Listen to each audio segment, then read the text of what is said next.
Hello everyone, इस video में आपको बताने वाली हूँ कि आपको कौन से डॉक्यूमेंट्स चाहिए एमएनएस का एप्लीकेशन फॉर्म फिल करने के लिए। बिकॉज आप जैसे कि आप लोग जानते हैं कि एमएनएस का जो एप्लीकेशन फॉर्म है 2024 के लिए वो रिलीज हो चुका है कल, मतलब 29 अगस्त से लेके और 29 जुलाई से लेके और उसको 7 अगस्त तक फिल करना है ना।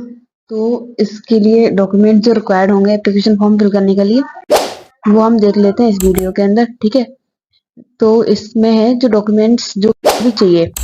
तो पहला आपको चाहिए active mobile number. Active mobile number का मतलब है कि जो मोबाइल नंबर आप अभी रिसेंटली यूज कर रहे हो, मतलब अगर कोई मेल सॉरी कॉल वगैरह आए तो आप वो अटेंड कर लो, ठीक है। और जैसे आप एप्लीकेशन फॉर्म फिल करने के लिए जाओगे तो उसमें एक ओटीपी आएगा, तो उसके लिए भी वही मोबाइल नंबर साथ फोन लेके जाना साथ में, जिसमें वही वाला मोबाइल नंबर हो जिसे आप यूज कर रहे हैं। जैसे कि आपका ओटीपी आए तो आप उसको तुरंत डाल दो। ऐसा नहीं कि आप पापा का मोबाइल नंबर लगा दो, अपना लगाना जो आप यूज कर रहे हो। अगर आपके पास फोन नहीं है तो फिर पापा को साथ में लेके जाना, ठीक है। दूसरा है active email ID. Email ID भी वही यूज करना जो आपके करेंटली आपके फोन में है, कि अगर उनका कोई मेल वगैरह आए तो आपको पता चल जाए कि हाँ चलो एमएनएस की तरफ से ये मेल आया है। लाइक फॉर शॉर्ट लिस्टिंग के लिए भी मेल आता है, ठीक है। सीबीटी एग्जाम के लिए भी मेल आता है। कंफर्मेशन जो होता है ना कि आपको ज्वाइन करना है कि नहीं, उसके लिए भी मेल आता है। फाइनल मेरिट लिस्ट के भी, मतलब सारे जो मेल्स होते हैं ना वो आपकी ईमेल आईडी पर ही आएंगे। तो ऐसा ही ईमेल आईडी यूज करो जो करंटली एक्टिव है, ठीक है। फिर आते हैं कि Aadhaar card. Aadhaar card is very very important, तो आधार कार्ड आपका होना चाहिए। और मोस्ट इंपॉर्टेंटली आधार कार्ड में जो आपका नंबर लिंक हो उसी नंबर को लेके जाना अपना फॉर्म फिल करने के लिए, ठीक है। ऐसा नहीं कि आधार कार्ड में कोई दूसरा नंबर लिंक है लेकिन आप कोई दूसरा नंबर लेके जा रहे हो फॉर्म फिल करने के लिए, तो वही वाला नंबर लेके जाना जो आपका आधार कार्ड में लिंक है, ठीक है।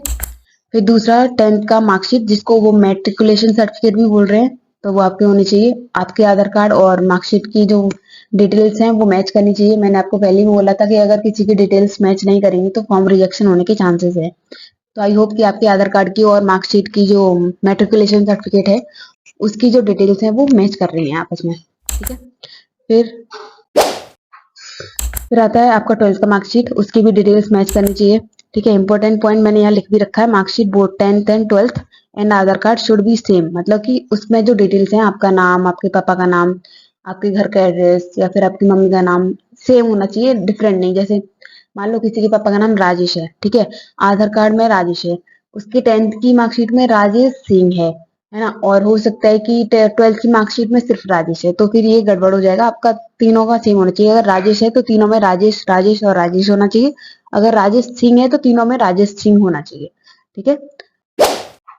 बात है next point, that is your NEET का 2024 का एप्लीकेशन नंबर, वो वहां पर फिल होगा, ठीक है। और आपका रोल नंबर फिल होगा उसमें, नीट का जो भी है। और आपका जो नीट का जो रिजल्ट कॉपी है वो अपलोड होगा, ठीक है। आपका जो स्कोर कार्ड है ना वो वाला अपलोड होगा, जो रिवाइज नीट स्कोर अपलोड हुआ है ना अभी, मतलब 2-3 दिन पहले, तो वो वाला अपलोड करना। कोई और अपलोड मत, पुराना वाला मत करना, ठीक है। 4 जून वाला मत करना, जो रिवाइज्ड नीट स्कोर है ना वो वाला अपलोड करना आप लोग, ठीक है।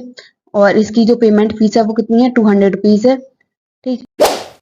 और SC ST के लिए कोई फीस नहीं है, उनके लिए कोई फीस नहीं है। सिर्फ जनरल OBC और EWS के लिए और एनसीसी वालों के लिए भी शायद नहीं है, ठीक है। एनसीसी का सर्टिफिकेट इज वेरी इंपॉर्टेंट। अगर कोई बच्चा जिसने एनसीसी कंप्लीट कर रखी है तो उसको एनसीसी का सर्टिफिकेट होना चाहिए, ठीक है। अगर कोई बच्चा SC ST कैटेगरी में, जैसे आप लोगों को बताया कि SC ST कैटेगरी का क्या है, रिजर्वेशन है, ठीक है। तो अगर किसी के पास में SC ST है और उसको रिजर्वेशन चाहिए तो उसको क्या करना है कि अपने जो सर्टिफिकेट है वो लेके जाने हैं, ठीक है। अपना सर्टिफिकेट बोल के मत जाना, अपना सर्टिफिकेट लेके जाना, ठीक।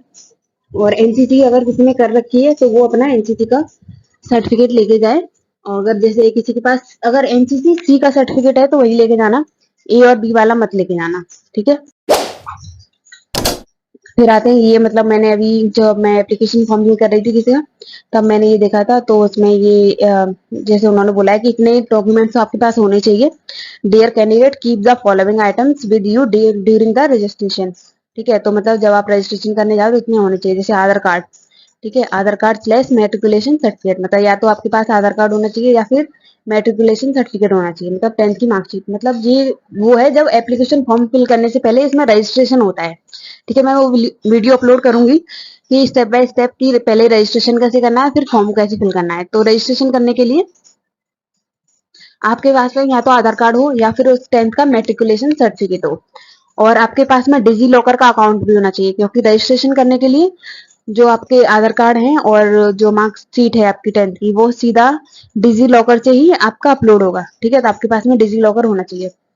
दूसरा, स्कैन कॉपी ऑफ सिग्नेचर, मतलब आपके पास में स्कैन कॉपी होनी चाहिए, मतलब कि आप जो सिग्नेचर करो उसकी आपके पास फोटो होना चाहिए, और उसका साइज कितना होना चाहिए, 5 KB से 10 KB, उससे ज्यादा नहीं होना चाहिए।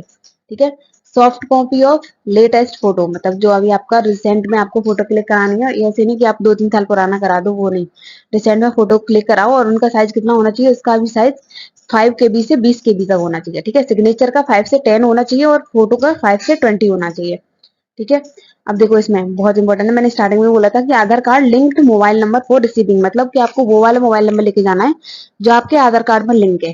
ठीक है, क्योंकि ओटीपी उसी मोबाइल नंबर पर आएगा आपका। ठीक। An active email ID. ठीक, और मार्कशीट ऑफ क्वालिफाइंग कोर्स, मतलब कि जो आपका नीट का स्कोर कार्ड है उसकी बात कर रहे हैं, और आपके जो एड्रेस डिटेल्स हैं, जो आधार कार्ड और मार्कशीट में आपके एड्रेस डिटेल जो है ना वो सेम ही होना चाहिए। ठीक है, मार्कशीट में तो आपके घर का एड्रेस नहीं होता है, तो आप जो एड्रेस की डिटेल्स फिल करेंगे वो आपका आधार कार्ड के अकॉर्डिंग करेंगे, जो आपके आधार कार्ड में एड्रेस है वही आप सेम डालेंगे। ठीक है, तो ये बहुत अच्छे से फिल करना, और जैसे ही आप यहाँ आगे करोगे तो आपका फिर रजिस्ट्रेशन वाला पार्ट जो है कंटिन्यू होता है।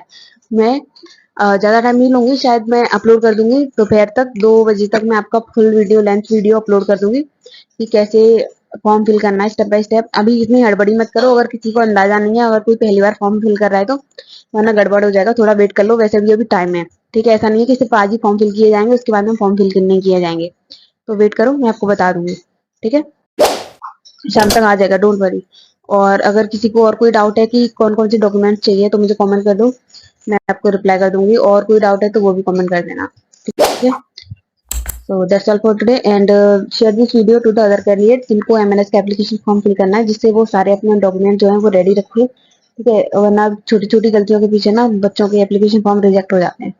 तो इट विल बी बेटर कि वो अपने एप्लीकेशन फॉर्म को फिल करते हुए अपने सारे डॉक्यूमेंट्स को रेडी रखें। ठीक है, तो इस वीडियो को शेयर कर दो सब लोगों के साथ में, एंड बेस्ट ऑफ लक। अब बहुत अच्छे से एग्जाम की तैयारी करो क्योंकि एग्जाम आने वाला है।